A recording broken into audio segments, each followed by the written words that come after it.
Welcome to Pindar Poetry. We hope you learned something new.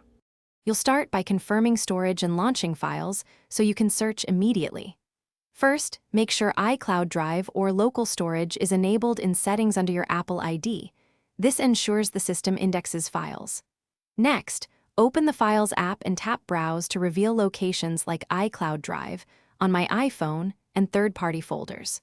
Once there, tap the search bar and type a file name, extension, or keyword to narrow results. The app begins filtering as you type.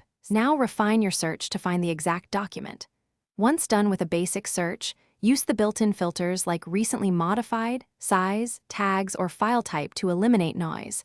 These options appear in the search header. Make sure to include extensions or logical words, for example, type invoice, PDF, or budget 2025 to push results toward relevance.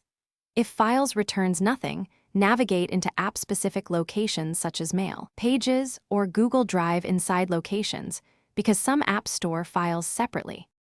Finish by opening and organizing the document so it's ready when you need it.